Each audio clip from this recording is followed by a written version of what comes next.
Bien, vamos a empezar. ¿Qué tal? ¿Cómo están? Bienvenidos. Un abrazo para todos ustedes. Siempre agradecidos por su presencia, por su participación, por estar ahí. Un segundito.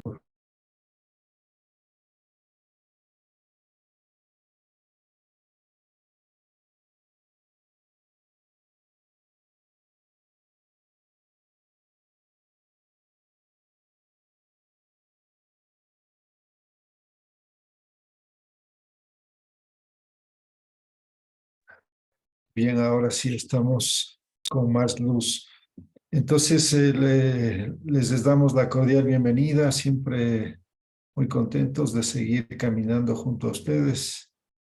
Siempre este es un camino de construcción, de ir paso a paso por ese camino, así que hay que seguir caminando.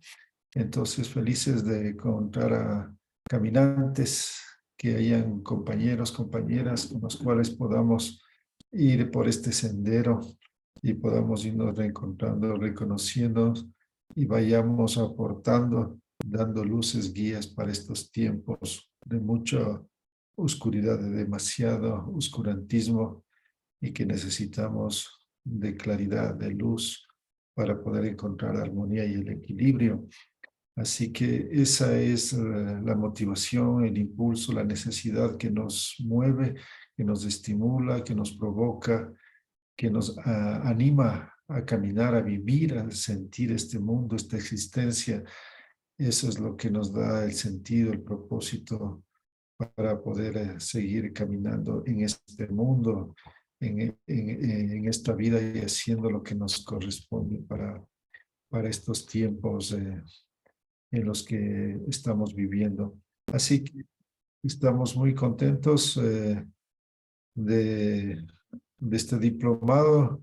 Estamos llegando ya a la etapa final y básicamente voy a hacer la última intervención, una de las últimas intervenciones en relación concretamente a la Wipala. Y tendremos después un poco más, 2 sesiones más con un poco más de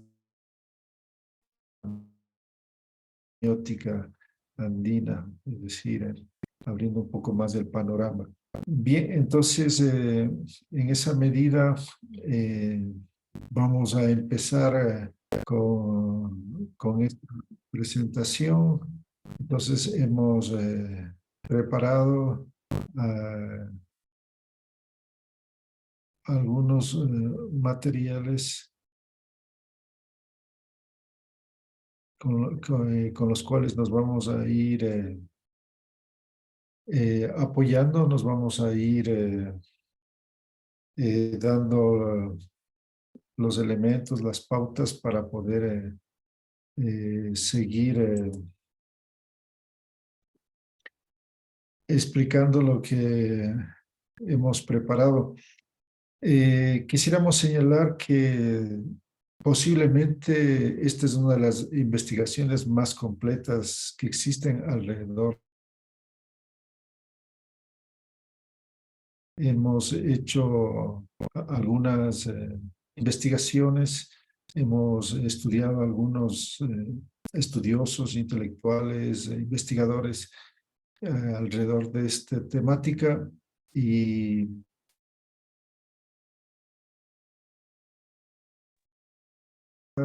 es lo que está más ampliamente detallado, lo más ampliamente investigado en relación a lo que hasta ahora se ha encontrado, lo que otros han hecho, inclusive de los mismos que han presentado inicialmente o son los llamados los promotores o los gestores o los impulsores. Me refiero especialmente al denominado Inca Huasca Choquihuanca, que es uno de los ejes fundamentales de este despertar, de este renacer.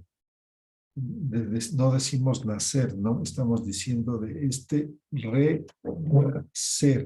Es decir, que hay un proceso de recuperación de revalorización, y ese es lo que hay que rescatar, revalorizar del Inca Huáscar Choquehuanca, como se autodenominaba a este hermano Aymara que murió hace muy poco tiempo. Y otro personaje importante es Constantino Lima. Estos dos, Constantino todavía vive, está muy viejito, pero todavía vive. En todo caso, han jugado un rol fundamental, importante en este proceso de despertar, de renacer en esta nueva época y de haber dado un impulso fundamental, importantísimo para este tiempo. Pero como consecuencia o al mismo tiempo ha surgido la contraparte. Es decir, hay quienes que denostan, hay quienes que cuestionan, critican, incluso se ha llegado a mancillar, como en el caso de Bolivia, en donde se intentó en el gobierno de Áñez de quemar la bandera o la estagumpala. O el caso muy reciente que ustedes seguramente habrán escuchado de un eh, diputado, de un asambleísta peruano que se atrevió a decir que era un mantel chifa. Y de eso se han hecho eco muchos, o algunos, mejor dicho, que en todo caso un número importante que han hecho esta referencia, este insulto lo han repetido, y muchos han comenzado a reproducir esta noción. E irónica y paradójicamente, algunos de los que lo repiten no son gente, llamemos así, de rostro blanco o mestizo, sino de rostro indígena o de extracción indígena, o que tiene o que viene desde una connotación de lo que llamamos lo indígena, ¿no? Es decir, desde esa figura, desde ese fenotipo típico de los Andes, bajo los cuales conocemos a muchas personas. Entonces, lamentablemente, hoy el colonialismo se ha exacerbado, o estamos en la etapa cúspide o en el clímax de la colonización, que no se ha interrumpido, que no se ha acabado, y que por ende no ha habido ninguna independencia de España ni de Europa. Ese es otro cuento, otro sofisma que se viene repitiendo por las élites, por grupos incluso de la propia izquierda, que nos hacen creer de que ha habido una tal independencia. Quizás hubo un corte administrativo, nada más, pero de ahí ha seguido y sigue habiendo una influencia política, económica, cultural, epistémica, ontológica, axiológica, hermenéutica, etcétera, etcétera. Es decir, que seguimos siendo dependientes del pensamiento, de la ciencia, de las creencias, de las religiones, de los valores y una serie de elementos de lo que hoy llamamos el eurocentrismo.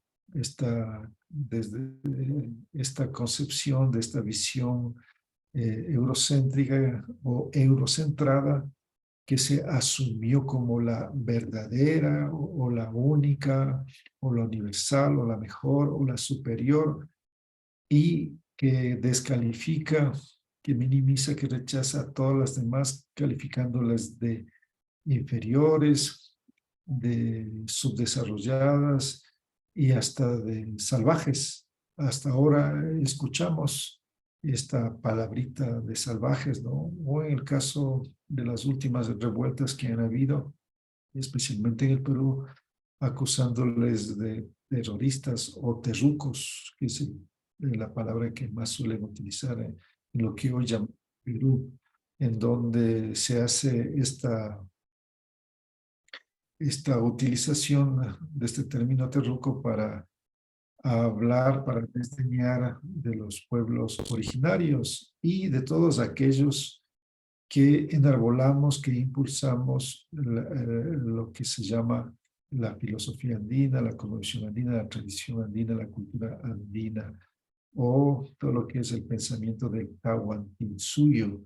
Eso para nosotros es fundamental, el revalorizar este nombre, Tahuantinsuyo, que para nosotros encierra y rebasa a los estados-nación. Cuando hablamos de Ecuador, Perú, Bolivia, nosotros como Escuela de Alteridad creemos de que hay que revalorizar el término de la nación del Tahuantinsuyo. De hecho, en los procesos que vamos teniendo nosotros, próximamente vamos a tomar el nombre de universidad. Le vamos a llamar dentro de esa característica Universidad de Ciencias Milenarias del Tahuantinsuyo. Es decir, no solo hace referencia a Ecuador, Perú, o Bolivia, o Colombia, o Argentina, porque son estados coloniales, estados que sigan reproduciendo los esquemas, los estereotipos, los paradigmas eurocéntricos de derecha y de izquierda. Eso para nosotros está muy claro de que representan o son ideologías que responden y reproducen el pensamiento eurocéntrico en sus dos vertientes. Entonces, dicho esto, nosotros vamos a demostrar, y ojalá pudieran ver muchos participar de esta formación que, que, uh, que vamos a hacer.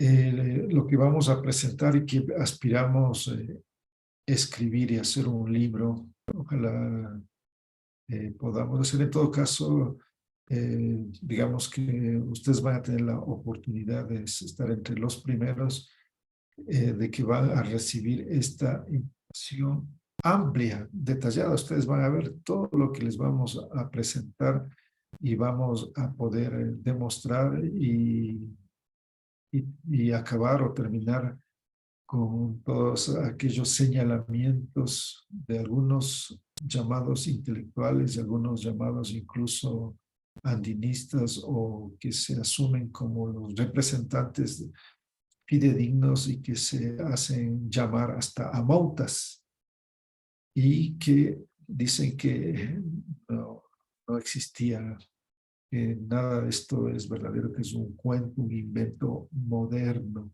Pues vamos a demostrarles con muchas pruebas concretas, específicas,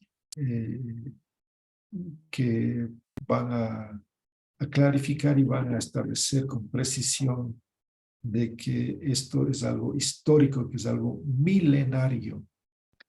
Entonces, para esto, nosotros lo que vamos a hacer en esta exposición es justamente basarnos en los argumentos que ellos tienen para, a partir de eso, nosotros proceder a anotar, a señalar, a demostrar las falacias de cada uno de estos supuestos investigadores. Bueno, ya no caigamos también en ese ámbito. En todo caso, sí, sí nos ha indignado como, porque hemos entrado en debate con algunos de ellos y nos ha indignado las reacciones, las formas bajo las cuales actúan y responden. Y bueno, eh, lamentable. Entonces, vamos a proceder desde dos elementos iniciales o principales. El un argumento que sostienen quienes cuestionan la existencia de lo que hoy llamamos Huipala, repito, de lo que hoy llamamos Huipala, lo que no significa que no haya existido, simplemente que hoy se le dé esa denominación. Uno de los argumentos principales es que señalan de que esto simplemente viene de España, ¿no? De que esta bandera o este símbolo, estas insignias o estas figuras vienen de España, que fueron traídos por los españoles y que los impusieron y los implantaron y que por lo tanto no son autóctonos o originarios o ancestrales o milenarios. Ese es el argumento que sostienen y para ello dicen o argumentan de que lo que hoy llamamos esta huipala, esta bandera, viene de los llamados tercios españoles. Es decir, en España aparece dentro de la monarquía una serie de simbologías, de referentes, y una de esas dicen que es la que se parece actualmente a la huipala y que viene de ahí. Entonces, lo que hicimos nosotros era, a ver, vamos a ver si es cierto, vamos a confirmar, vamos a investigar cuáles son los tercios españoles. Vamos a ver si es verdad, si es que es así.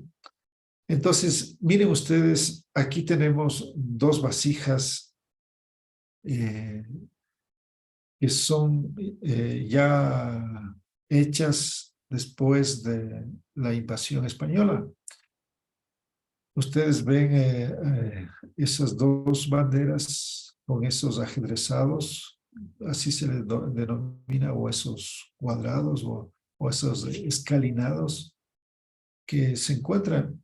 Y el argumento de algunos, o casi todos, mejor dicho, de los que sostienen esta teoría, se fundamenta a partir de que efectivamente estas vasijas son posteriores a la invasión, es decir, no son precolombinas, fueron hechas con posterioridad por los años 1500, 1600, y de estas hay varias vasijas en varios lugares, especialmente de lo que hoy llamamos Perú y Bolivia. Entonces, el argumento que ellos dicen es que si estas vasijas son hechas posteriormente y que aquí no existían banderas, que por lo tanto esto ya es una influencia, una imposición que han hecho y que simplemente lo que han hecho es reproducir esto en forma de figuras o de dibujos dentro de estas vasijas, algunas que son de madera, algunas que son de cerámica. Ya, esa es lo que coligen o lo que les lleva a las conclusiones, supuestamente bajo el argumento de que aquí no había banderas, porque banderas viene de bandolero y aquí no había bandas y que por lo tanto entonces no existían y que lo que seguramente entonces que esas banderas que se ponen ya es influencia española. ¿Y de dónde? Pues dice, es de los tercios españoles. ¿Por qué? Porque son las primeras banderas españolas. Ese es el argumento, pero les vamos a demostrar fácilmente la falacia, la mentira que ellos señalan. Entonces vamos a ver cuáles son los tercios españoles. Miren ustedes y fíjense ustedes que recién aparecen en el año 1517. Recién aparecen en España los primeros banderas llamadas los tercios españoles. Y fíjense ustedes si alguna de esas se parece a la huipala.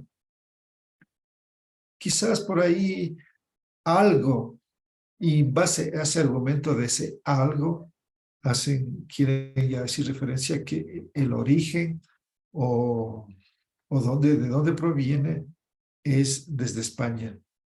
Pero si nos fijamos bien, voy a regresar a la figura de arriba, ¿acaso se parece? Miren ustedes, la bandera del lado izquierdo y del lado derecho, ¿se parece a alguna de la de los tercios españoles?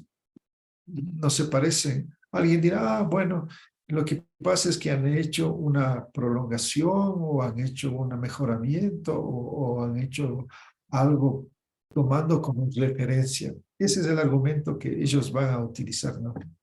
Porque como ustedes pueden, no se parece,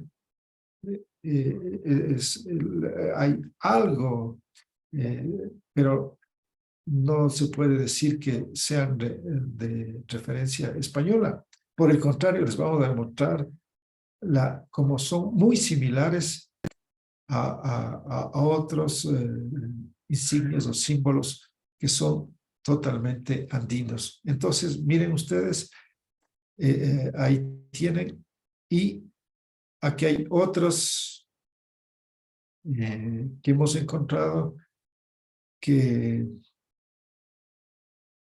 tampoco se parecen. No hay ninguna relación, ¿no? Repito una vez más, regreso nuevamente a lo que ustedes encuentran en estas vasijas y lo que ven ustedes acá. Entonces, no hay ninguna... aquí en la inferior izquierda hay unos... van a decir, sí, aquí hay unos cuadraditos. Bueno, eso es lo máximo, ¿no? Pero son apenas de 2 colores. En cambio, nosotros vamos a demostrar cómo hay muchas referencias en el territorio andino en muchos elementos. Entonces, dicho esto, eh, hablemos algo de lo que es esta famosa Cruz de Borgoña. Es decir, los argumentos de quienes dicen que es de origen español, dice que viene de la Cruz de Borgoña. Miren ustedes, ahí está la Cruz de Borgoña. ¿Se parece a algo a la, a la huipala?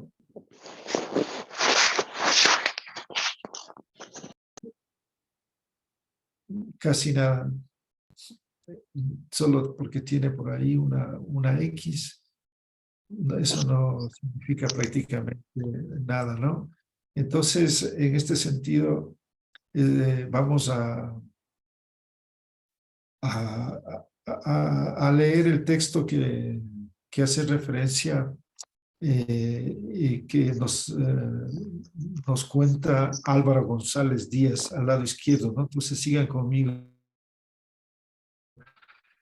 Dice, la bandera de los tercios españoles fue la cruz de Borgoña, cruz roja sobre fondo blanco, y es la bandera propia de la infantería española. Además, puede ser considerada la primera bandera de España. Miren, ojo, la primera bandera de España, ¿ya? Esta es la famosa cruz de San Andrés o cruz de Borgoña. Alberto Aguilar, por favor, tener el micrófono cerrado. Muchas gracias. Al lado derecho tenemos hay un texto que amplía la información. Dice, la Cruz de Borgoña ha sido incluida en los escudos de armas y banderas de España desde 1506. Ojo, 1506, es decir, una época ya tardía. No es que es una bandera antigua de los años 1000. Estamos hablando a pocos años de la llegada de los españoles a este continente. Recuerden, 1492. Y si bien en el caso de los Andes llegan en 1532, recién aparece, comienza a figurar esta Cruz de Borgoña siendo la primera y que tiene, por lo tanto, sus primeros pasos, que está recién queriendo instalarse en España, recién querido tomar presencia y fuerza. Entonces dice, época de su introducción con Felipe el Hermoso, aunque predominó con los tercios españoles y durante el Imperio Español. hoy en día sigue presente en el escudo de la monarquía española de manera simbólica, así como en diversos escudos del ejército. A pesar de todo, se podría decir que como símbolo vexilológico se ha mantenido hasta 1785, siendo el símbolo más utilizado en las banderas españolas. Entonces, es interesante esta situación porque, ojo, con lo que les voy a presentar más adelante. Esta bandera después sí se instaló en territorio americano. Y ya van a ver, pero esto se produce después de la llamada época de la independencia. Estamos hablando más allá de los años 1820. Es decir, estamos hablando de más de casi 300 años. Recién esta bandera se va a instalar en este continente y dentro de un país. No sé si alguien está adivinando en qué país está esta bandera. Ahí está. Miren ustedes. Ojo, que en primera instancia se pretendió instalarla en lo que hoy se llama el Ecuador y fue la bandera de la Junta Revolucionaria de Quito. Leamos el texto que está aquí. Dice, la bandera de la Junta Revolucionaria de Quito fue el estandarte utilizado por los patriotas quiteños del 10 de agosto de 1809, durante el episodio conocido como Primera Junta de Gobierno Autónoma de Quito. Después fue nuevamente utilizado por la Segunda Junta instalada en 1810 y finalmente vuelta a enarbolar por el Estado de Quito 1812. Qué interesante esto, ¿no? Y que por otro lado nos confirma que no hubo ninguna independencia, ¿no? Ya vemos cómo las élites criollas lo que simplemente les interesaba es cortar con la monarquía y querían ser los propios reyes en este continente, es decir, ya no seguir enviando los tesoros a la monarquía, sino ellos mismos administrarla y que se queden aquí. Pero no les interesaba terminar con toda la cultura o con todos los conocimientos, ni con todas las simbologías, o el caso de esta bandera. Mire, como ellos cogen la misma cruz de San Andrés o cruz de Borgoña y la utilizan y le ponen dentro de la Junta Revolucionaria. Miren, es revolucionaria esta palabrita que hasta ahora se utiliza y que muchos no tienen nada de revolucionarios. Entonces, ¿y qué sucedió? Miren ustedes al lado derecho, cómo le dieron un pequeño retoque y construyeron lo que hoy es la bandera del Perú. Ahí está. Entonces, esta sí es realmente una influencia. Ahí sí se puede decir que hay una imposición europea o española y no más no en la Westfalia. Por lo tanto, entonces queda claro, demostrado cómo se establece que no hay ninguna bandera, digamos que no hay ninguna referencia de la huipala en ninguna de las banderas españolas, ni europeas, ni nada. Absolutamente es una falacia y se sacan de la cabeza cualquier engaño, cualquier mentira para decir que surge desde España. Pues ya vemos que no hay cabeza. Bien, otro de los argumentos que ellos utilizan hace referencia a una pintura del año 1716. Aquí tenemos una pintura de la iglesia de San Martín en Potosí. Se le atribuye al pintor Melchor Pérez de Holguín. Y ustedes van a encontrar que aquí hay como dos huipalas. Miren, aquí estoy señalando una y aquí hay otra. Esta pintura se encuentra en el Museo de América en Madrid, España. Ahí está el original. Y ahí se puede ver como aparentemente hay estos dos banderas y tienen multicolores y son cuadradas, como ustedes pueden ver. Y ojo, miren en la parte inferior. Aquí está la, la bandera de la que podría decir que es similar a la Cruz de Borgoña, y al lado izquierdo aquí tenemos una que se parece a la actual bandera de España. Entonces el argumento es de quienes quieren descalificar a la huipala es que esto es español. Lo que más bien podemos ver es que hay una mezcla de ya de de lo que se ha producido durante todos estos 500 años, ¿no?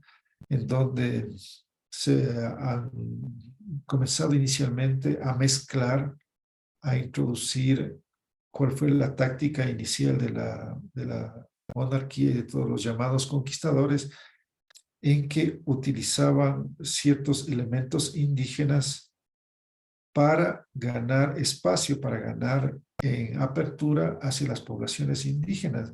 ¿Cómo se da hasta el día de hoy? Ustedes ven que los que quieren abrirse paso dentro del mundo indígena utilizan ciertos elementos, ciertas categorías, ciertas formas para poder abrirse paso y decir que están haciendo una representación de lo indígena. Es más, hemos visto como el caso del gobierno de Bolivia utiliza esta bandera y, y lo han hecho parte de un partido político, y justamente eso ha sido la motivación o la ira que ha provocado en mucha gente, y que por eso viene el rechazo a la huipala por o consecuencia de la utilización por parte del gobierno de Evo Morales, de los cuales muchos cuestionan y critican, y por cuestionar a Evo también cuestionan a la huipala y cuestionan a todo lo que tiene que ver con lo indígena a partir de este rechazo hacia este personaje y ese partido político. Entonces, en todo caso, ese es el argumento fácil para decir simplemente aquí están las banderas españolas, y por lo tanto la huipala también es una imposición española y no tiene nada que ver con una raigambre propia. Ahora entonces vamos a pasarles a demostrar que es mentira, que es falso. Entonces, miren ustedes, aquí hay otras vasijas con las mismas banderas, y así hay algunas más, ¿no? Entonces hay como, se ha encontrado, hay como alrededor de unas 10 vasijas que se ha encontrado de este tipo. Y miren, aquí hay algo interesante con lo cual vamos a comenzar a desmontar la teoría de los conspiradores contra la huipala. Aquí tenemos una pintura cusqueña que se les conoce como a los ángeles arcabuces. Este ángel arcabuz está sosteniendo esta bandera o esta tela, como si quieren llamarla así. Entonces el argumento de ellos es, dicen, miren, este es un personaje español que está sosteniendo una bandera impuesta por los españoles, y que, como vimos anteriormente, está también ya puesta en el templo de Potosí. Por lo tanto, todo eso ya es español. Y, oh sorpresa, ustedes, al lado derecho hay pueden ver ustedes una piedra. Esta laja de piedra es de la cultura Guari, datada entre el año 600 a 1100 de nuestra era, o de la época cristiana. Es decir, estamos hablando por lo menos 400 años antes de la llegada de los invasores monárquicos, por lo menos, sí, 1100 a 1500 son 400 años, está datada. Por lo tanto, ¿qué tiene que ver esto con lo español? Aquí estamos viendo claramente el mismo.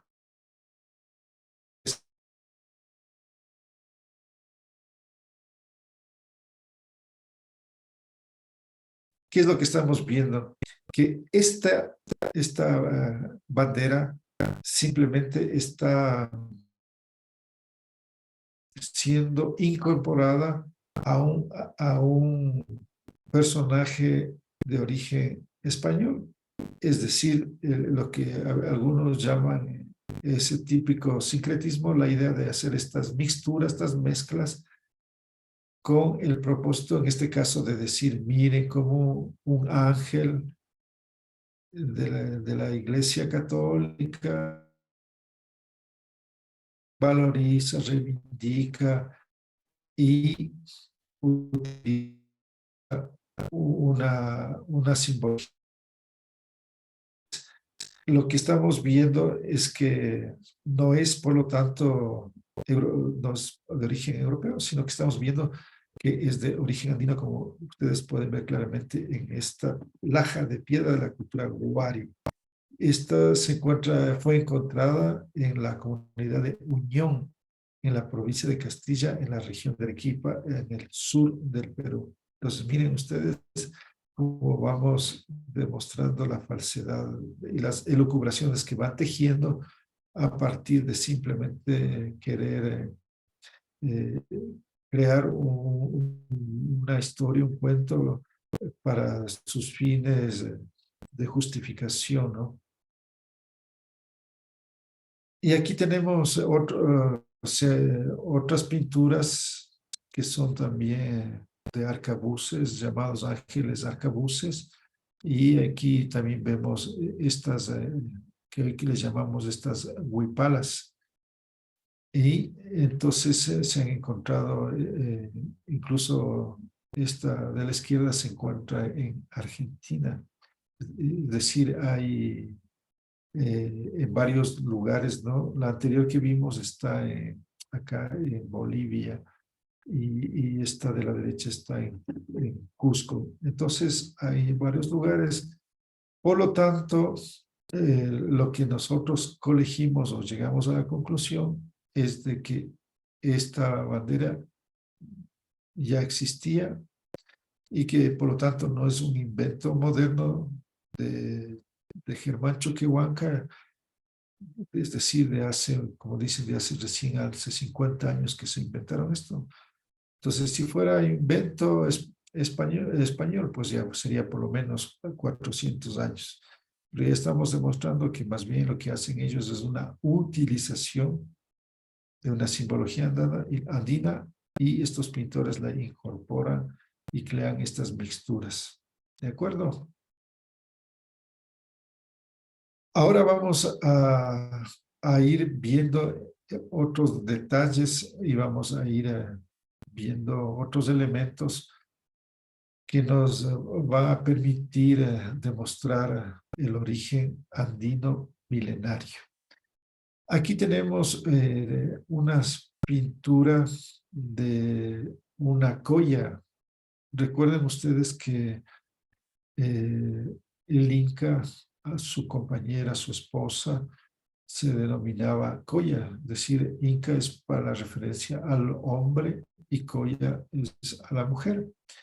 Y aquí tenemos una pintura también posterior a la colonia, pero interesantemente aquí tenemos estos símbolos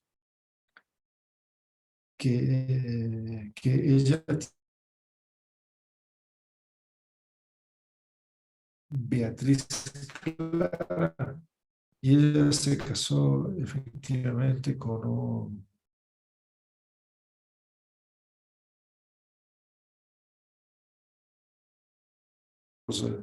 una serie de símbolos de dibujo, de formas. y claramente que hay estos ajedrezados. Entonces, igual se podría decir, ¿no?, que esto es español.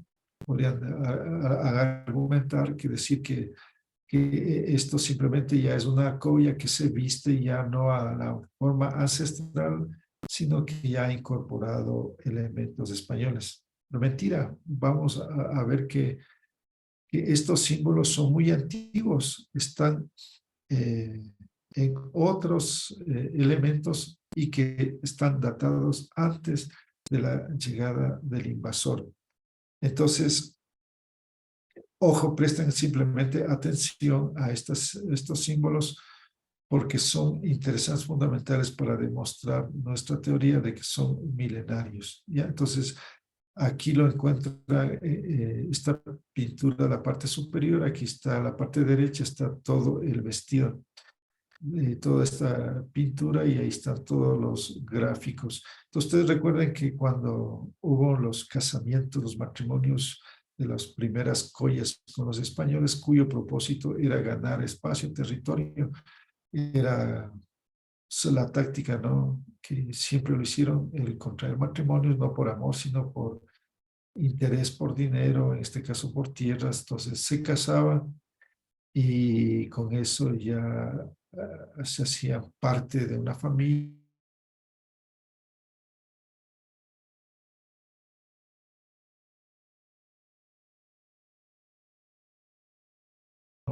a través de los matrimonios, además obviamente de la guerra, de todos los procesos militares que implicaban ya las formas de control, pero para hacerlos más sutiles, ir profundizando y ampliando donde no lograba o donde quería hacerlo dentro de otras condiciones, pues recurrían a los matrimonios. Eso, entonces vamos a,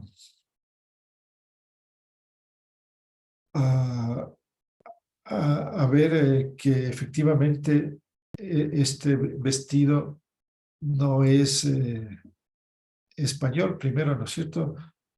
Entonces, porque alguien podría presumir y decir que ese es español y que las simbologías son españoles. Pues miren ustedes, primero el vestido es totalmente ancestral, milenario. Aquí tenemos unos dibujos de Guamán Poma de Ayala. Claramente aquí a la izquierda estamos viendo algo muy similar. Y de esto hay muchos vestigios de este tipo de vestimentas o de ropas y por lo tanto, al menos en la forma,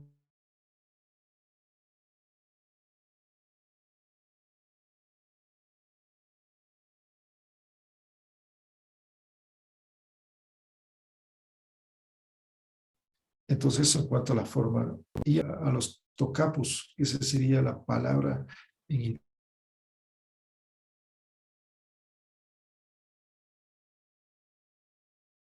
formas geométricas, se les llama tocapos. Aquí hay, esta es una pintura donde está la totalidad del cuadro. Aquí está esta colla, ¿no? Beatriz, aquí es el cuadro completo, ¿no? Lo que hemos visto anteriormente simplemente es la figura de ella. Aquí está el cuadro completo y hace la referencia cuando es la unión entre alguien de alguien proveniente de los incas, que en este caso la representa esta colla, y aquí ustedes ven al lado izquierdo vestidos y ojo, ojo, porque algunos dicen que aquí no había banderas, ni insignias, ni estandartes. Miren ustedes, si ustedes se fijan bien a la familia, ahí cada uno de los personajes está teniendo una especie de banderita o de estandarte. Algunos sutilmente quieren complicar la situación diciendo que bandera es cuadrada y que estandarte no es cuadrado. Bueno, esas son minucias.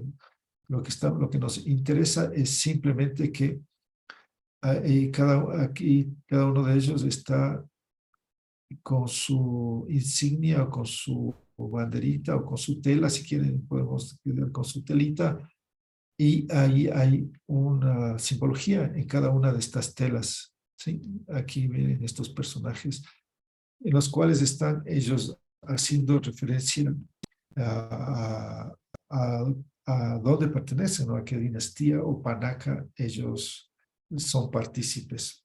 Bueno, entonces, y miren ustedes, aquí están lo que, los símbolos que están en el vestido de Beatriz Clara, todos están aquí, miren ustedes. Y ojo con el que dice la figura 11, que está también ampliada al lado derecho. Entonces, este es claramente, aquí ya estamos viendo lo que hoy llamamos huipala, con varios colores. Y en este caso de 7 colores, miren, 1, 2, 3, 4, 5, 6, 7 con el blanco. ¿Ya? Entonces, ahí está el blanco, ahí están los diferentes colores, el negro, etcétera. Entonces, aquí ya estamos viendo, demostrando que existe el escalonado, de que se está utilizando con varios colores. Claro, uno va a decir, pero esos no son los colores del arco iris. Bueno, vamos a ver más adelante.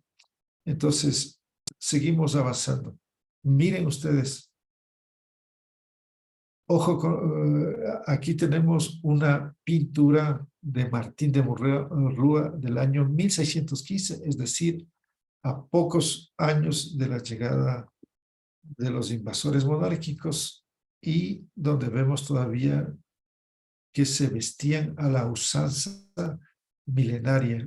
Y aquí tenemos varios vestidos, aquí en este caso de estas mujeres, y que todas tienen una simbología en la parte inferior, miren ustedes. Y lo mismo la faja, ¿no? En la faja, en la parte inferior, estaban como hasta el día de hoy siempre representaciones, es decir, mensajes o conceptos o principios del mundo andino. Y miren ustedes qué interesante, fíjense ustedes en el vestido de la mitad, en la parte inferior. Aquí van a encontrar otro ajedrezado. 1615, pues no es algo nuevo. ¿Sí? Y van a decir, no, pero es que esto ya es impuesto por los españoles. Vamos a ver. Entonces, aquí tenemos una ampliación de este vestido, y aquí a la derecha hemos hecho otro corte de este dibujo para que ustedes puedan tener más elementos. ¿Ya? Y ahí pueden ver claramente, por lo tanto, una huipala escalonado, aunque no dirán, no es la colores arcoíris. Y para seguir demostrando, para seguir ampliando, vamos a comenzar a pasar un poco más rápido porque se nos está yendo el tiempo. Entonces, miren ustedes, ahí está este escalonado. En estas dos chuspas, son dos diferentes. La una a la izquierda está en el Museo de Brooklyn y la otra está en Rosario, Argentina. Son muy similares, muy parecidas, y casi los mismos colores, los mismos dibujos. Así que ahí podemos ver claramente. Y estas son muy antiguas.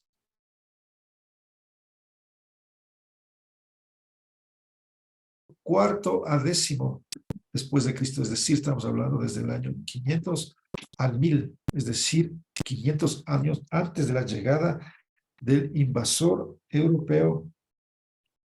Ya existían 500 años como mínimo, si no es mucho más, ¿no? Lo que estamos viendo aquí. Miren ustedes, este mismo ajedrezado lo encontramos en esta flauta de pan de la cultura nazca, también muy antiguo de la cultura precolombina. A la derecha, bueno, este es un gorro de la cultura nazca también, y bueno, con algunas representaciones dentro de esas mismas características. Pero bueno, simplemente es para demostrarles cómo hay en varios lugares, ¿sí? Cómo vamos a ir ejemplificando que se encuentran estos ajedrezados o escalinados de multicolores. Miren, al lado izquierdo está este manto que se conserva en Gotemburgo, en Suecia. Este está datado del año 1000 de nuestra era, ¿sí? Entonces también 500 años antes de la llegada del invasor.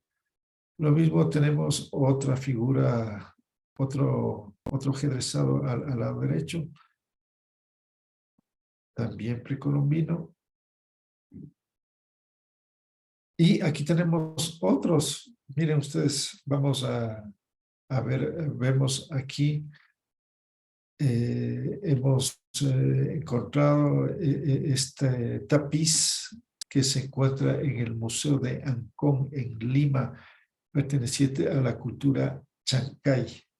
Y en una de las partes, aquí está este ajedrezado multicolor, y aquí hemos hecho un corte al lado derecho y donde está ampliado, ¿no es cierto? Y ustedes puedan ver en detalle. Entonces, ahí también está lo que hoy llamamos huipala, ¿no? Claramente. Sí, no tiene los colores del arco iris, va a decir alguien. Ya vamos a ver más adelante.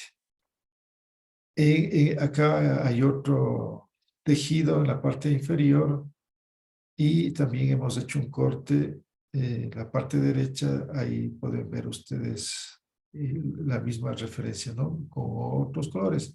¿Qué nos quiere decir? Por lo tanto, que había muchos ajedrezados de varios colores.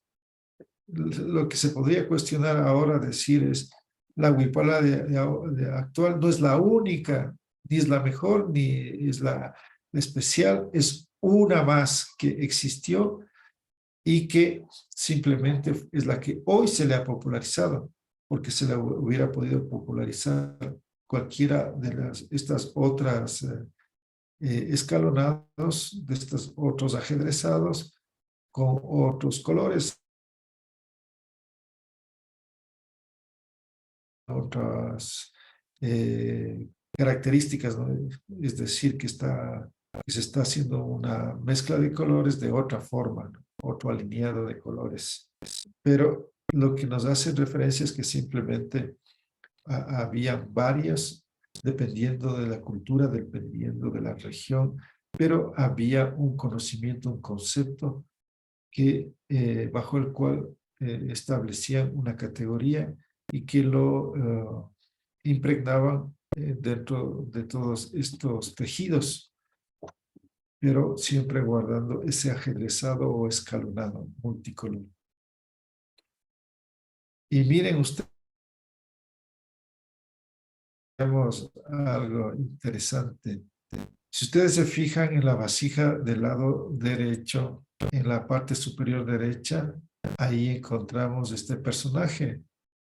Ahí, aquí está este ajedrezado.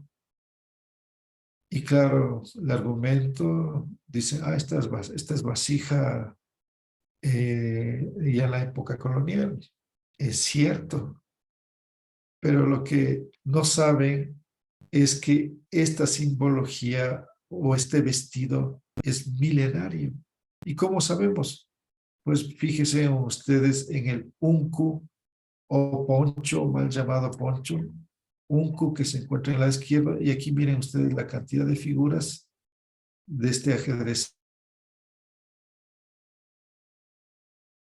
que es muy similar al del personaje. Es precolombino. Este tejido, este vestido con estas simbologías son antiguas. Por lo tanto, ¿qué nos está diciendo? Con esto nos está demostrando que estas vasijas son en la colonia, pero los dibujos o los personajes siguen guardando o siguen manejando una vestimenta antigua, ¿sí? Y eso, por lo tanto, si hacemos referencia a la huipala, esa bandera es antigua, que simplemente la siguen reproduciendo hasta en la época colonial dentro de las vasijas. Así, así de concreto y de sencillo para fácilmente terminar con los argumentos del origen español, supuestamente, ¿no? Entonces, pero eso no es nada, les tenemos más. Van ustedes a ver lo que tenemos. Miren ustedes este ajedrezado. Es de la cultura Wari, encontrados en Conchupata, también precolombinos. Ahí pueden ver claramente ese juego, ese ajedrezado, y por lo tanto es totalmente andino, ¿no? Y como hemos demostrado, no tiene nada que ver con, no hay ninguno de estos ajedrezados en los tercios españoles, nada que ver. Y aquí vamos viendo que es totalmente andino. Ahí están estos tres guerreros que tienen una simbología. Básicamente cambian los colores, pero lo que nos interesa es demostrar este juego que es un conocimiento, no este juego de ajedrezado, me refiero a que representa un conocimiento, que es una forma de entendimiento de la realidad de la vida desde el mundo andino y cómo se va entretejiendo estos cuadrados para ejemplificar todo lo que hoy llamamos cosmovisión o filosofía andina, con todas sus leyes, ¿no? De correspondencia, reciprocidad, ciclicidad, paridad, etcétera, etcétera. ¿Ya? Entonces, esa es la manera de representación. Entonces, ahí tienen. Eso no es todo, miren.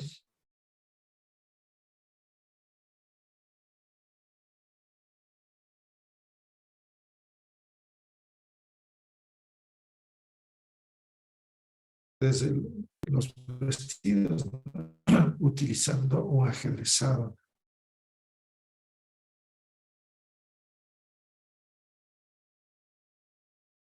de dibujo. A la derecha también, en su vestido, en la parte inferior, el mismo ajedrezado.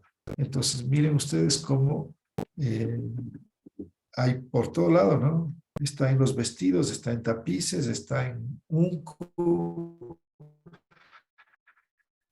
está en varios lugares de lo que sobrevive. Y que decir cuánto habrá existido.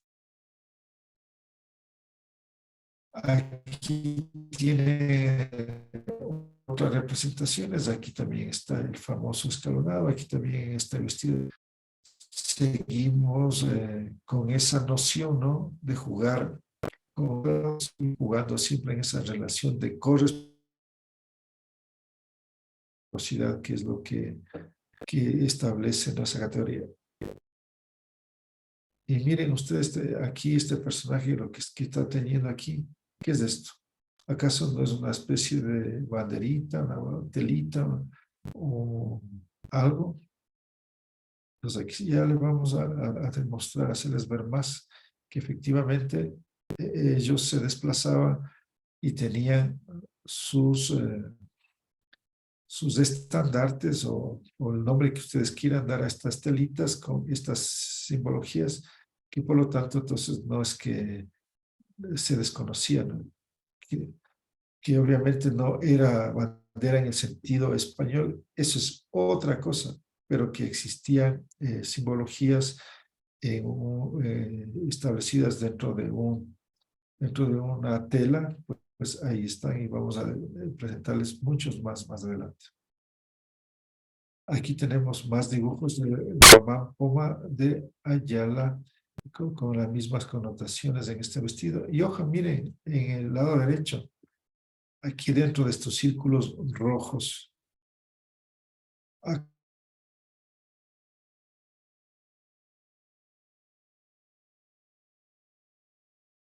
banderas.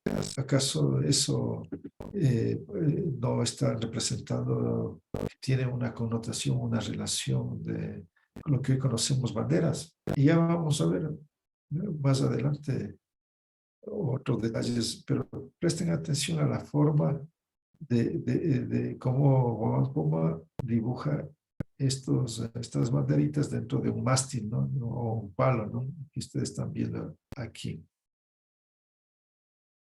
Y miren también aquí este personaje tiene también ahí como su escudito, algo así, parece un escudo, pero en realidad ellos se presentaban eh, o tenían es como una especie de escudo, una especie de tela en la cual se está comunicando. Es como ahora que alguien es de un partido político, es alguien de una institución educativa y bueno, y se presenta con, algo que le identifique, ¿ya? Aquí tenemos, bueno, miren, cantidad de dibujos siguiendo siempre el mismo patrón ajedrezado, acá en la derecha igual, consiguiendo esa forma, ¿no? Que por lo tanto es totalmente andino. ¿Dónde ustedes están viendo que soy en los españoles? Ahí está. Y esto es precolombino. Pero vamos a seguir. Tenemos muchas pruebas. Van a ver ustedes todo lo que hemos tenido y que voy a ir un poco más rápido porque se nos está yendo el tiempo. Ahora vamos a demostrar con otras evidencias que el ajedrezado multicolor es andino y es muy antiguo. Estos bordados pertenecen a la cultura Paracas. Es un manto de hace unos 2000 años, 1500 años antes de la llegada de los invasores. ¿Sí? Se calcula entre el año 100 antes y 200 después de nuestra era, este manto. Y vamos a ver en detalle. Ahora hemos tomado hemos hecho cortes para que ustedes puedan ver mejor estos gráficos que están al interior de este manto. Miren, aquí tenemos, este es un corte que hice, y ahí está este personaje hace referencia a una especie de halcón humano, ¿no? Es zoomórfico o antropomórfico, mejor dicho, en donde, miren, usted tiene las patas de halcón o llamado también mamani en lengua aymara, este halcón. Y el personaje tiene estos inmensos bigotes, ¿no? Y miren, ustedes estamos hablando, repito, de hace 2000 años, ¿no? Este manto. Y ya estamos viendo un personaje con grandes bigotes. Y miren, lo que nos interesa en todo caso a nosotros es el ajedrezado. Aquí está en el centro de su pecho, el ajedrezado. Ya hace 2000 años, ajedrezado. Miren, el personaje a la derecha es el mismo, solo cambié los colores y ahí está el mismo ajedrezado. Ahí está el ajedrezado, ustedes pueden ver. Entonces, es totalmente andino. Así les vamos demostrando en forma concreta. En realidad son cuatro, el mismo personaje, pero con cuatro colores, ¿no? Para que ustedes vean en ese mato. Y siempre hay ese ajedrezado en el pecho, en el personaje de la derecha también, en el pecho la misma idea del mismo ajedrezado o escalonado multicolor.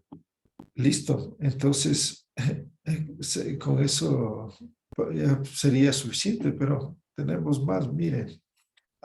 Pero aquí hemos hecho un cortecito para que ustedes vean también de cómo juegan, ¿no?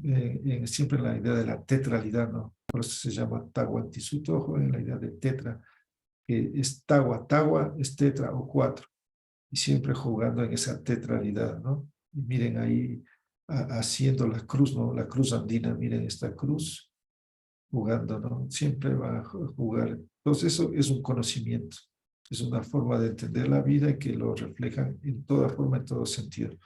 Pues aquí está hice una recolección la de derecho de las 4 personajes para que ustedes los puedan ver. Es el mismo, solo que varían los colores. Bien, ahora sí. Aquí tenemos otro manto de 2000 años de antigüedad también y sigue el mismo patrón o matriz jugando, ¿no? Siempre en esta idea de este ajedrezado, ¿no? Que estamos viendo. Aquí tenemos otro parecido, otro manto, Paracas, 2000 años de antigüedad, siguiendo la misma lógica o el mismo planteamiento. Y miren, ahora nos vamos a ver estas túnicas o uncus de la cultura nazca. Y mire, están datados del año 100 antes hasta el 700 después de Cristo. Estamos hablando por lo menos de 1300, hace 1300 años. Entonces estamos hablando de por lo menos 800 años antes de la llegada de invasor. Ahí está, ustedes miren a la izquierda, seguimos ese mismo ajedrezado. Al lado derecho nos encontramos con otro igual y ahí tenemos más pruebas. Aquí tenemos otra túnica y sigue. Recuerden lo que les decía del vestido de la Colla Beatriz Clara. Miren ustedes, aquí tiene similares las simbologías a lo que consta en el vestido de esta mujer, que por lo tanto, si bien esa pintura y ella vivió en la época de cuando llegaron los invasores, pero ella está utilizando un vestido milenario y la prueba es que las simbologías que ella tiene se han encontrado en muchos vestigios y que son muy antiguos. Entonces, al lado derecho también tenemos el mismo juego, siempre ese juego escalonado. Ahí pueden ver ustedes escalonado y siempre esa lógica, y ahí están los colores, ¿no? Están en líneas, ¿no? En líneas, siempre en líneas marca un color, otra línea es otro color, y así me refiero a las líneas diagonales, ¿no? Fíjese en las líneas diagonales, un color, y su siguiente diagonal, otro color, y así sucesivamente. Estos están en el Museo de Brooklyn, en Estados Unidos. Irónicamente, ¿no? Están en Estados Unidos. Habrá que recuperar, algún día tiene que regresar a nuestros territorios. Y miren otros que hemos encontrado en el Museo de Brooklyn mismo. Ahí tenemos más elementos o más referencias y que demuestran. Esta que están viendo al lado izquierdo es una borla.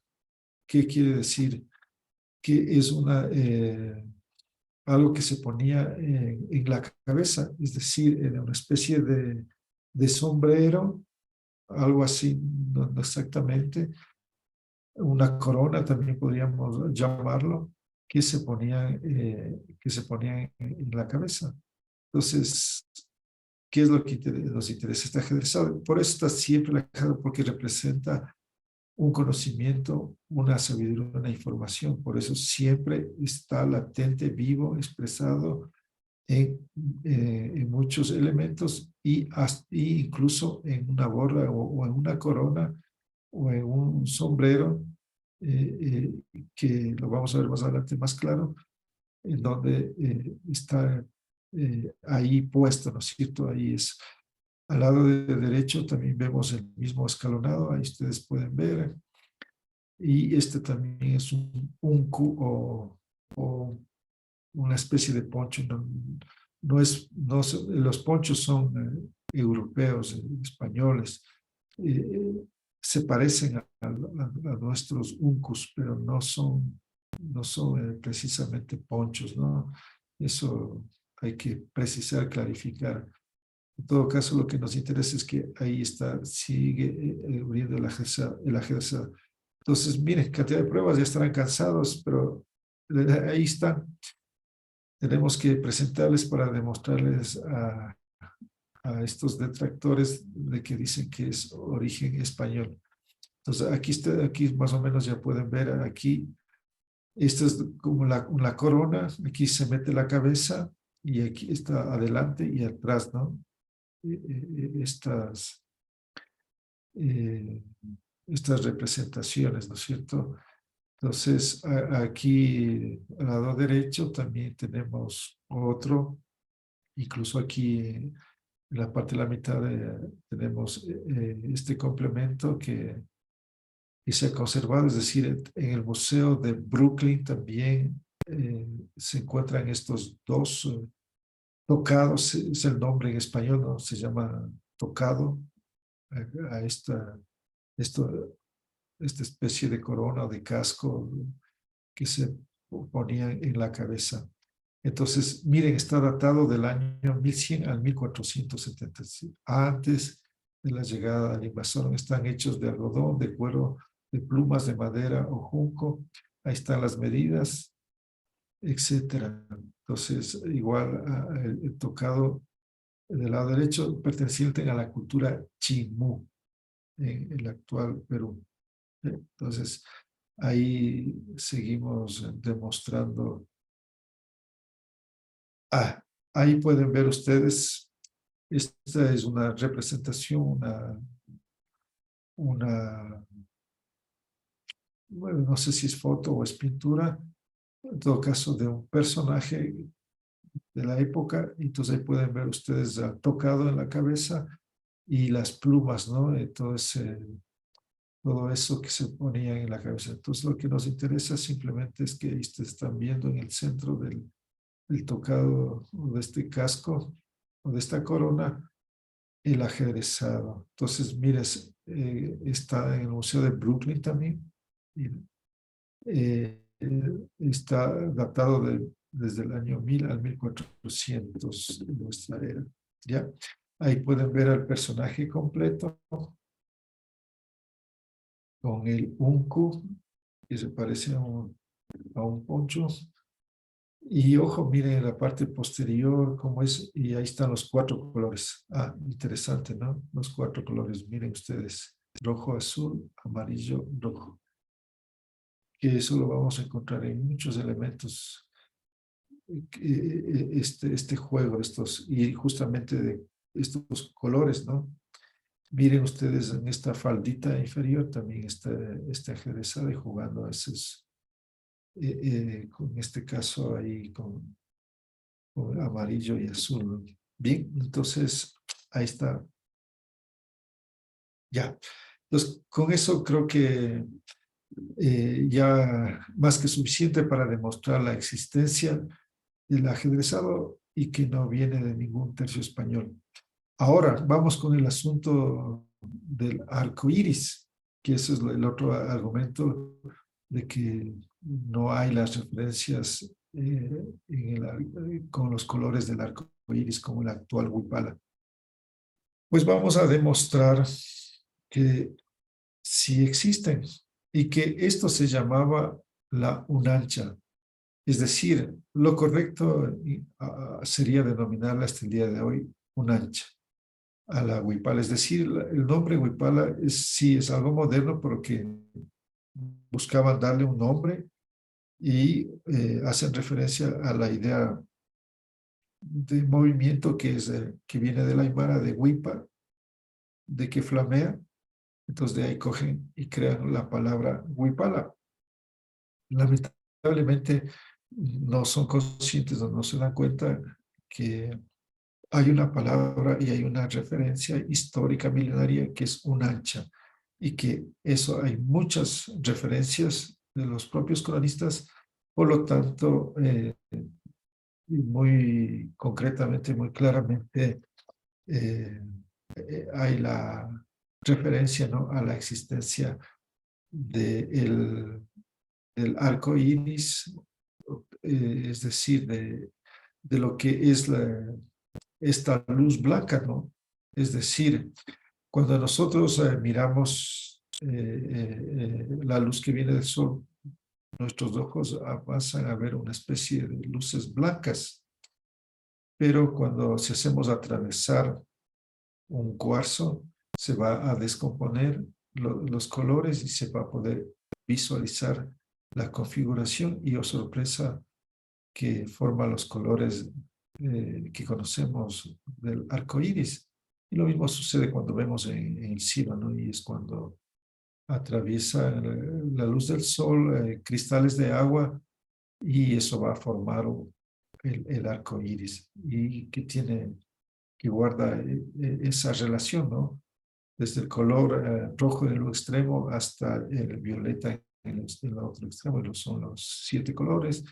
Y bueno, todo eso es lo que ustedes ya conocen y saben del arco iris. Entonces, vamos a demostrar que el arco iris era un elemento fundamental dentro de la cultura andina.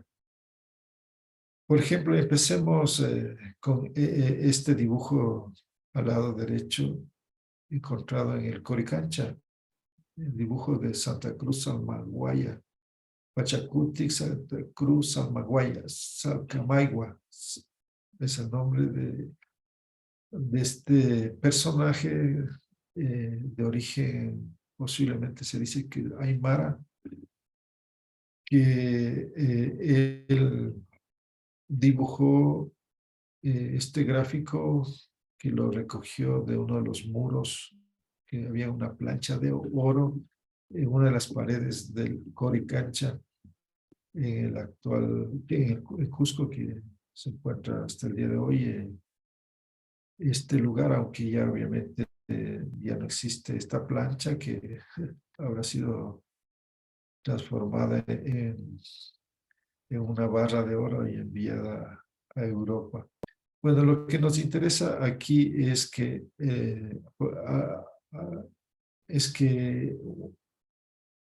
hay varios símbolos que son fundamentales, ¿no? Dentro de la cultura andina. Entonces, tenemos el sol, la luna, tenemos las nubes, tenemos el árbol, tenemos, etcétera. Y ahí está la Tierra. Entonces van a ver el planeta Tierra en redondo y un arco. Ahí está el Cuichi en Quichua, o Curmi en Aymara,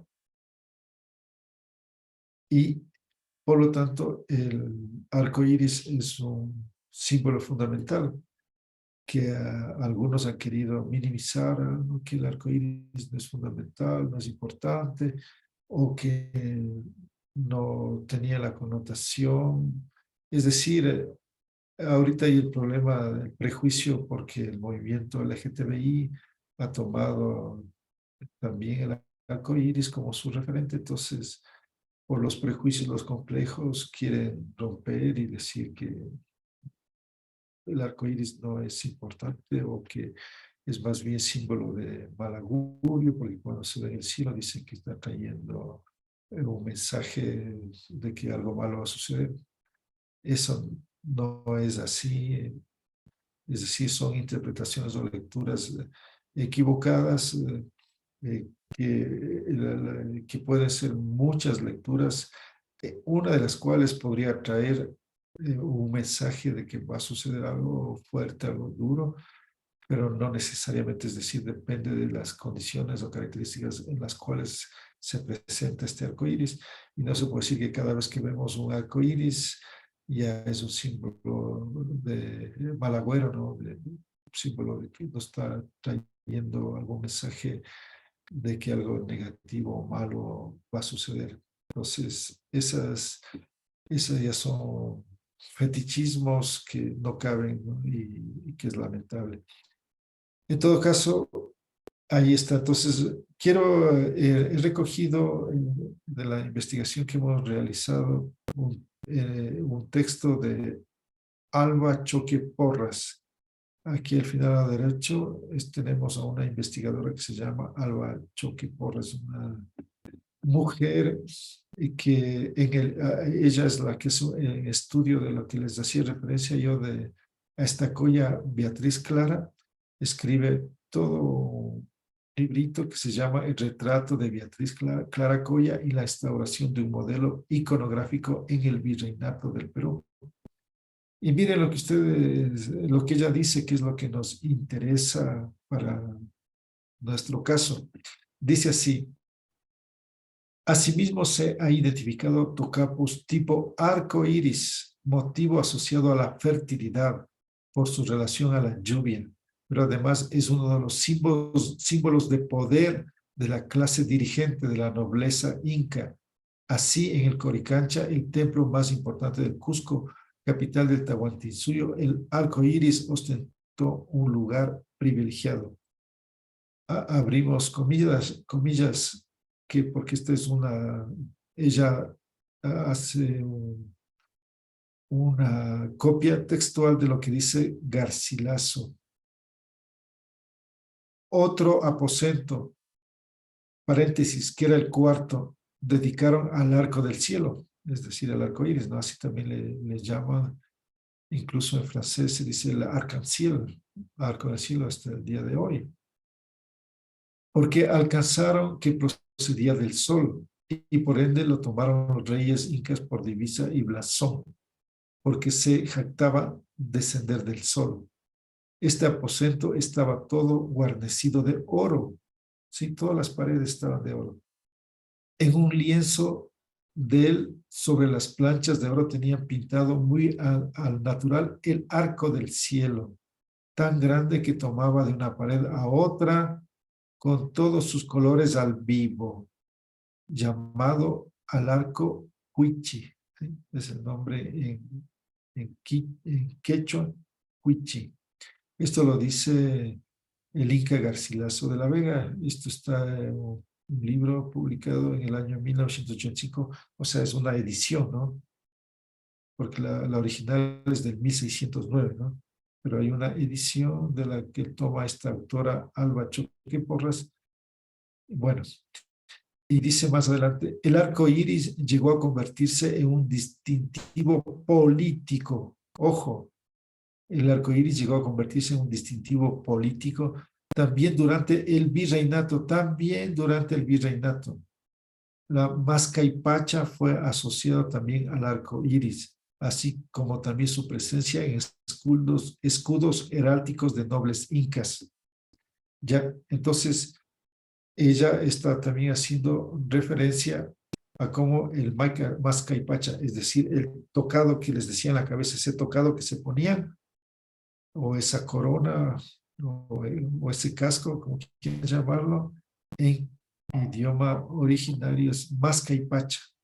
Y ahí había distintos escalonados o ajedrezados, y uno de ellos con los colores del arco iris, y que posiblemente era de los principales. Es decir, se podría leer, de acuerdo a los colores, el rango que tenía ese personaje. Entonces, de los más importantes tenían el rango, o tenían el más alto rango tenían los colores del arco iris. Veamos si es cierto. Aquí hay un texto de Pedro Cieza de León, y que es alguien que llega al poco tiempo, es decir, es uno de los personajes que llega entre los primeros conquistadores. Leamos lo que está subrayado en amarillo. Delante del Inca, a los lados del estandarte real, miren la palabra que utiliza Pedro Cícero, del estandarte real, llevaban siempre dos chumpis. Sí, esta ya es palabra indígena, ¿no? En dos astas largas, astas, sí, dos palos largos. ¿Qué es esto de champis? Es el término bandera, ¿sí? O estandarte, o tela si quieren. pongamos, para que no nos compliquemos, la telita sobre dos astas largas. Y el mismo Inca, en lugar de cetro, traía en la mano un champi, ¿sí? Lo que les decía es, ustedes en las figuras del Guamán Poma, veían ustedes que cada uno tenía esas telitas. Entonces, esos eran llamados en lengua originaria champi, y que traían en la mano, ¿no? Entonces, repito, traían en la mano un champi corto como bastón, ¿sí? Ya, con el hierro de oro, ¿sí? Estaban adornados o envueltos dentro de un bastón, que este bastón era de oro, y ahí venía la telita o el champi. El guión o estandarte real era una banderilla cuadrada, ¿sí? Para una mirada de un español, si están viendo esa tela, dice, eso es una banderilla como la nuestra, o sea, le da ese nombre, aunque tenga, no sea la misma representación, pero le da esa connotación, ¿no? De decir, es una banderilla cuadrada y pequeña, de 10 o 12 palmos de rueda, hecha de lienzo de algodón o de lana. Iba puesta en el remate de una asta larga, tendida y tiesa, sin que la ondease al aire, ¿sí? O sea, la llevaba hacia abajo, no, quizás la diferencia es que no le subía hacia arriba, pero bueno, eso es insignificante. Y en ella pintaba cada rey sus armas y divisas, ¿sí? Para el español esos símbolos eran armas, ¿no? Y divisas, porque cada uno los escogía diferentes, aunque los generales del linaje de los incas era el arco celeste. Ojo, el arco celeste, el arco iris, ¿sí? Los generales, es decir, los de más alto rango. Y dos culebras tendidas a lo largo, paralelas con la borla que servía de corona. Ojo con este dato. Y dos culebras tendidas a lo largo, paralelas con la borla que servía de corona. ¿Ya? Entonces, vamos a ver más elementos. Miren ustedes, empecemos con esta pintura del lado derecho, que es una representación que alguien ha hecho de lo que cuenta, de lo que se cuenta, de lo que Manco Cápac vio en el cielo, y esa fue la señal de donde tenía que llegar y construir la ciudad actual del Cusco. Entonces, miren ustedes que esta es una referencia que lo recogen los cronistas hace 500 años, y por lo tanto no es que se están inventando recientemente. Entonces aquí, mire, están los dos arcoíris que dice que lo vieron así, y en ese cruce se formó ese ajedrezado, ¿ya? Entonces, ¿quién lo dice esto? Lo dice Toledo, un cronista de la época. Dice así, voy a leer, voy a ir avanzando un poco, mucho más rápido, porque se me está quedando el tiempo. A ver, entonces dice, los incas adoraban y hacían adorar en esta tierra a Guanacauri, de quien decían los incas que descendían. Informaciones del virrey de Toledo, Madrid. Bueno, la leyenda dice así, es lo que nos interesa, ¿no? Dicen que aquel palo que había dejado Tonopa o Tunupa en en las manos del Apu Tampo se convirtió en oro fino en el nacimiento de su descendiente llamado Manco Cápac, ¿sí? Recuerden que el primer inca que se dice que existió, o es el más antiguo, es Manco Cápac, pero bueno, eso aparentemente es de la última tanda o generación o época. Bueno, Dice de sus descendientes llamado Manco Cápac Inca, cuyos hermanos y hermanas eran siete, ojo, siete colores del arco iris. Siempre el siete es llamados Ayarcachi, Ayar Ucho, Ayar Auca, etc. Apo Manco Cápac, después de que murieron su padre y madre, llamados Apo Tampo, ¿sí? El papá, y la mamá Pachamama H, viéndose ya sin padres, hizo reseña de su gente para ver qué fuerzas tenía para la conquista que pretendía hacer. Como halló algunas dificultades y contradicciones y como vio todo aquello, hizo concierto con sus hermanos para buscar tierras, tomando sus vestidos ricos y armas y sacando aquel palo que había dejado Tonopa, el cual palo se llamó Topa Yauri, y dos aquillas de oro pequeñas con que había bebido Tonopa. Se llamaba Topa Cusi, ¿sí? Ese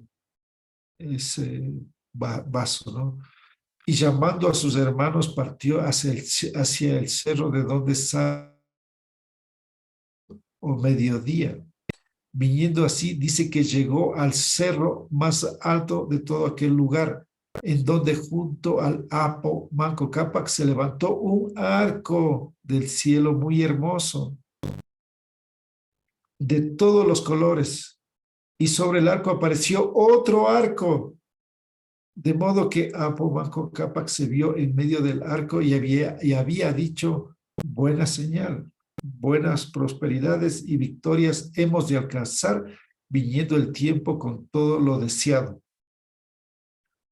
Cierra comillas. Después de dicho esto, se paseó con gran alegría y comenzó a cantar el canto de Chamay Guarixa de pura alegría. Ya, entonces ahí está la demostración de que el arco iris existió y que el ajedrezado que estamos viendo no es una casualidad, que viene de cuando se unieron estos dos arcoíris y de esa interrelación se forma ese ajedrezado. Si no simplemente fueran tiras, ¿no? Tiras largas, pero de la unión, del cruce, se forma el ajedrezado. Y de ahí la importancia. Entonces ahí nos está dando en esa referencia que lo toman los cronistas y que lo repiten muchos cronistas, porque eso era algo que se decía y se contaba mucho del origen de los incas, ¿ya? Entonces, eh, aquí tenemos otro texto que voy a leer. Las crónicas y referencias de los siglos XVI y XVII respaldan la idea de un estandarte imperial. Sin embargo, representaba al Inca y no al imperio incaico. Bueno, esa es una idea, ¿no? De que supuestamente era solamente del Inca y no de todo lo que era el Tahuantinsuyo. Pero bueno, Francisco de Jerez escribió en 1534, es decir, 2 años después de lo que llegó. 2 años llegaron. Ellos llegaron en 1532. Francisco de Jerez en 1534, en su crónica de la verdadera relación de la conquista del Perú, etcétera. Bueno, voy a ir más rápido. Dice lo siguiente: todos venían repartidos en sus escuadras, con sus banderas y capitanes que los mandan con tanto concierto como turcos. 2 años después de haber llegado. Es decir, que es casi inmediato, en donde venían repartidos el ejército de Inca, ¿no? Con sus banderas y capitanes, ¿no? Ya. Entonces, miren, ahí hay otro cronista, Bernabé Cobo, dice lo siguiente: el guión o estandarte real era una banderilla cuadrada y pequeña de 10 palmos. Bueno, esto estoy repitiendo, ahorita me doy cuenta que esto ya lo leí anteriormente, ¿sí? No, no. Es otro que dice algo parecido. Miren ustedes, varios cronistas, entonces es parecido a lo que dice, pero voy a leer nuevamente lo que dice Bernabé Cobo. El guión o estandarte real era una banderilla cuadrada y pequeña de 10 o 12 palmos de ruedo, hecha de lienzo de algodón o de lana, iba puesta en el remate de una asta larga, tendida y tiesa, sin que ondease al aire, y en ella pintaba cada rey sus armas y divisas, porque cada uno las escogía diferentes, aunque las generales de los incas eran el arco celeste y dos culebras tendidas a lo largo paralelas con la borla que le servía de corona, a las cuales solía añadir por divisa y blasón cada rey las que le parecía como un león, un águila y otras figuras. Miren ustedes, al lado izquierdo, ahí están las dos culebras, ahí está el blasón con las plumas y ahí está el arco iris, ¿sí? Entonces, no es un invento reciente el arco iris. Y miren ustedes aquí, eh, aquí hay esta vasija y aquí ustedes miren ustedes esta figura de esta bandera. Ojo, ¿dónde lo vieron también? Estaba también en un dibujo de Guamán Poma de Ayala. Y Guamán Poma de Ayala está haciendo referencia a los indígenas, ¿no? Entonces, no está haciendo referencia a los españoles. Entonces, miren ustedes la misma forma que tiene esta bandera, aquí es una ampliación de esta vasija, ¿no? ¿Qué quiere decir? Por lo tanto, que todos los que están en las vasijas, por más que sean hechas en la época de la conquista, las simbologías o las figuras o los dibujos están haciendo representaciones milenarias. Entonces, todas las vasijas están haciéndose representaciones. No es nada que es metido español, por más que sean elaborados o porque simplemente sobreviven aquellas de esa época. No quiere decir que ahí nomás existieron. Bueno, entonces, aquí lo que quiero resaltar que la importancia del nombre Unancha, ¿no? Que el nombre correcto sería Capa Unancha, ¿no? Capa es el máximo, el grande, el profundo, lo mayor. Entonces la palabra capa, ¿no? Y la Unancha, por lo tanto, estaba haciendo referencia a esa representación mayor, suprema, máxima. Entonces, leo el texto. Dice, fue el nombre del estandarte real de los incas según el cronista quechua Joan Santa Cruz Pachacuti Yanqui Salca Maigua. Hombre, aquí no puedo leer, me está tapando. Bueno, aquí, ay, aquí ya se me perdió. A ver, ahí dice, dice, hombre que alcanzó a ver los últimos destellos del Tahuantinsuyo cuando aún Vilcabamba resistía. En su importante relación de antigüedades, el mismo se habría de referir también a unanchas enarboladas y a gente que se agrupaba bajo su unancha. En Felipe Guamán Poma hallamos también dibujos y referencias a las banderas, destacando la de Manco Inca y sus capitanes.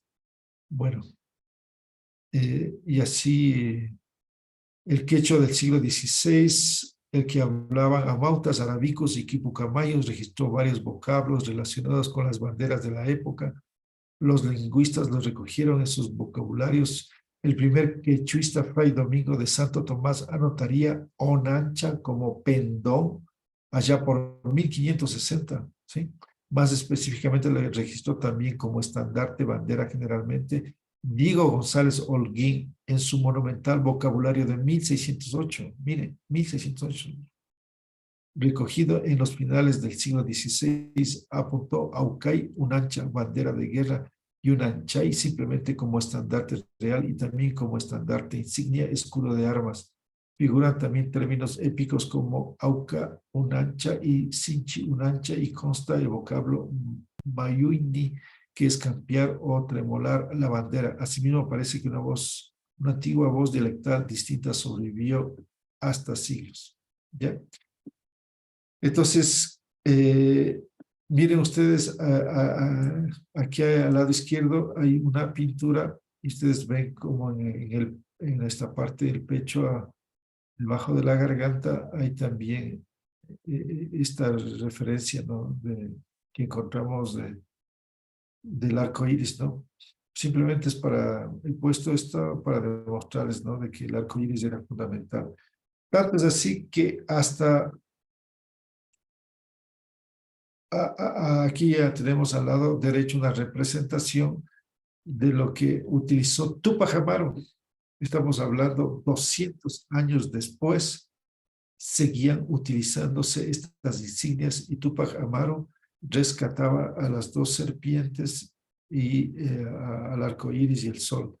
Entonces, esto es lo que se hace referencia que en las luchas contra los españoles, pues ya por los años 1780, se enfrentó y usted ya sabe la historia de cómo fue muerto, etcétera, Túpac Amaru, y en todo caso lo que nos interesa es que él rescataba también la simbología inca y en este caso el arco iris.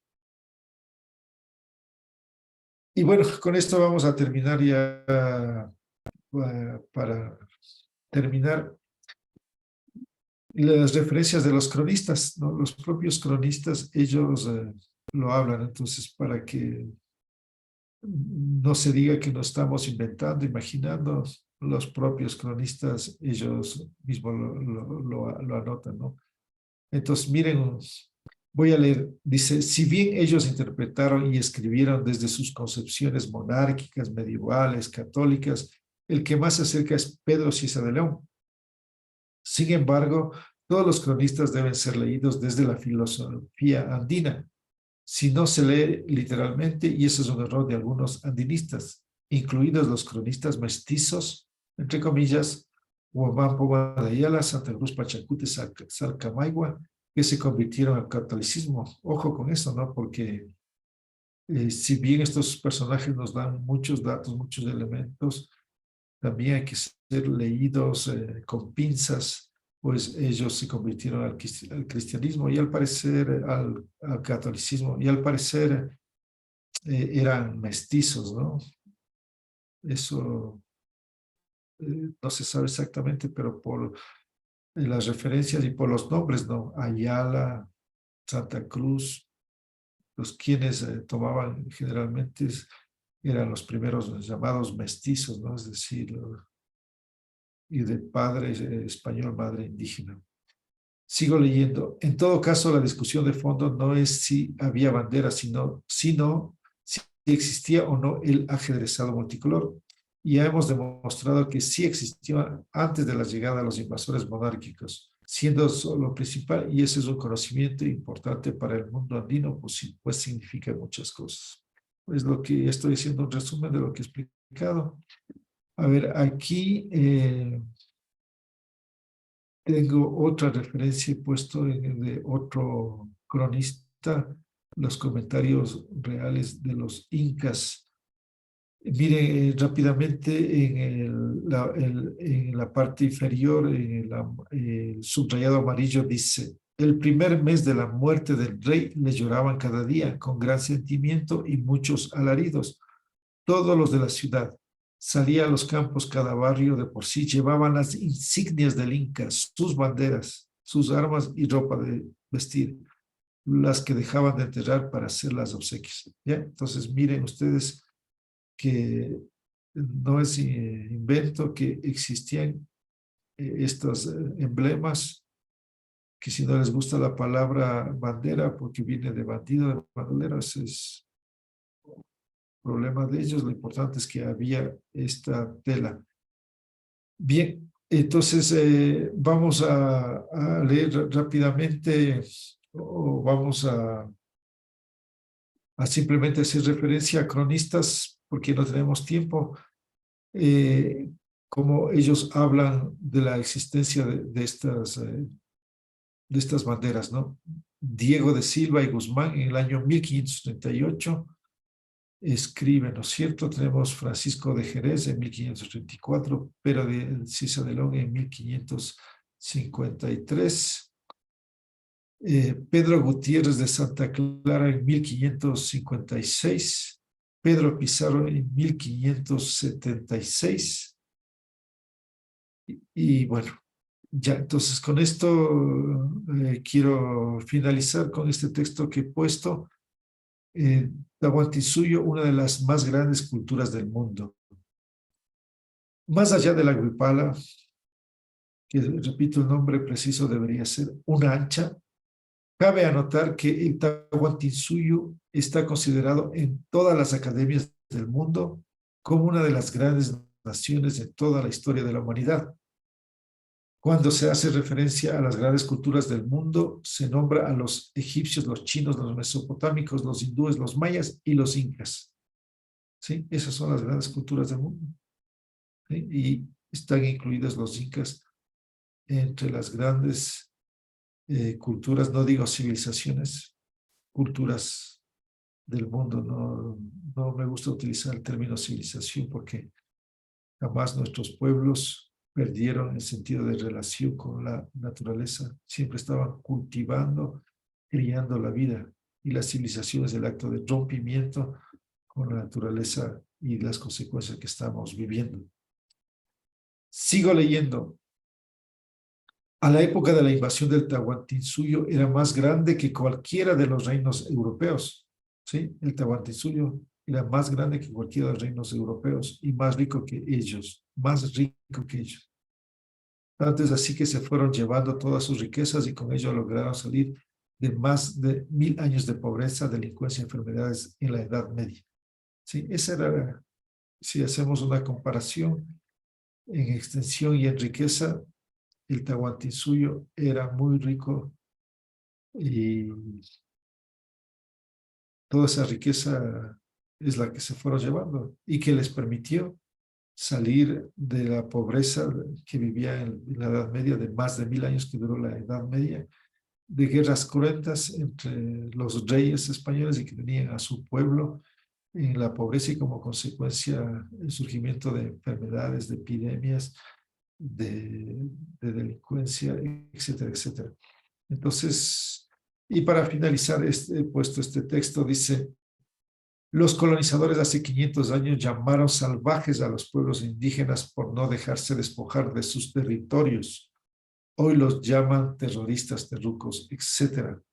Lo irónico es que hoy los neocolonizadores ya no tienen solamente el rostro blanco, sino también moreno y algunos hasta indígena y negro, aunque también al revés, como mi caso y de muchos, ¿no? El neocolonizador actúa por la derecha y la izquierda, de ahí que la salida a todo esto es por la tangente, es decir, salir de esta dicotomía en la que está atrapada la mayoría de la población y tomar la vía alterna del buen vivir o vitalismo para salir del eurocentrismo, capitalismo, socialismo. Bueno, eso es un poco para concluir y para dejar,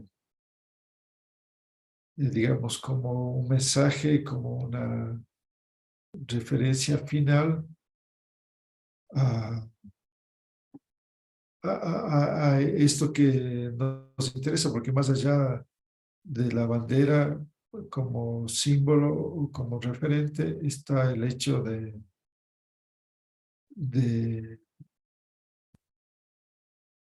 simplemente pues de lo que implica en el fondo, ¿no?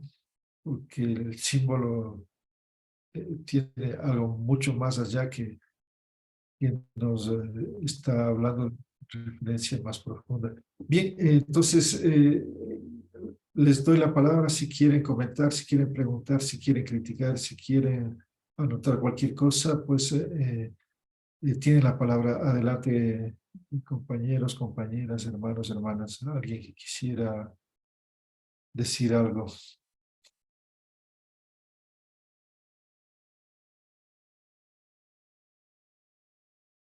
Bueno, al parecer no hay. Entonces, a ver, Ricardo, adelante, Ricardo. Uy, ay, ay, buenas noches a todos y a todas. Es una alegría y de haberme llevado todo este aprendizaje, esta enseñanza, este camino este nuevo tejido. Así, en nombre de todos nosotros que estamos en este camino y de nuestros pueblos, hago honor a la medicina de nuestros abuelos, de nuestras abuelas, con la medicina de la Pachamama que nos da de la dirección de las plantas sagradas, así agradeciendo por todo ese conocimiento que nos da, así agradeciéndole por donde hemos venido de esta oscuridad a la luz de la claridad, así agradeciéndole al gran espíritu, al gran misterio entre los dos de mi corazón para que ellos sepan entender y me comprendan y me entienden así, y a la dirección de los abuelitos y a las abuelitas, porque ellos trajeron todo ese legado para dejarnos a todos nosotros, y así seguir caminando, y así le hago en honor todo este aprendizaje de todos los que han recogido esas enseñanzas y todo lo que han podido hacer para darnos ese conocimiento, nutrirnos de eso. Y en nombre de todo eso, hago en memoria como que fuera para todos. Uy, ay, ay. Uy, ay, hermanito. Muchas gracias, muy lindo. Siempre caminando con las medicinas, la guía, la orientación de los abuelitos, todos nuestros ancestros, y aprovechando este momento, esta oportunidad para también pedir permiso para un nuevo peregrinaje que empiezo el día 13 de junio. Estoy partiendo para Europa. Vamos a llevar el mensaje de los abuelos vamos a estar 3 meses recorriendo varios lugares de Europa, así que también que este momento sea un momento también para pedir el acompañamiento, la guía, el apoyo, el sostén de los abuelos, abuelas y de ustedes, hermanos, hermanas. Muchas gracias por su aliento, por su apoyo, por su cariño, y que pues toda su energía me guíe, me permita llevar el mensaje de su palabra y podamos seguir abriendo este camino por todo el mundo. Bien, entonces parece que no hay más intervenciones, entonces solo me queda agradecerles. Entonces nos estaremos viendo el día jueves y el próximo día martes con que cerramos este pequeño curso de 20 horitas que nomás ha durado esto. Así que en todo caso estamos contentos, creemos que hemos demostrado y nos podemos enfrentar, llamemos así, a cualquier intelectual, a cualquier investigador, a muchos que han criticado, cuestionado. Tenemos las pruebas y entonces creemos que con esto queda muy claro, muy preciso de que este símbolo es milenario y que por lo tanto hay que rescatarlo, hay que darle el sentido y hay que hacer lo que tiene y que vuelva nuevamente y que cumpla la misión para este tiempo. Un abrazo, hermanos, muchas gracias, una feliz noche, nos vemos, que pasen bien. Gracias, Una un linda abrazo noche, a mi estimado todos y a todas. Gracias, Atahualpa. Gracias, Muchas gracias por todo. Linda noche. linda noche, un abrazo, gracias.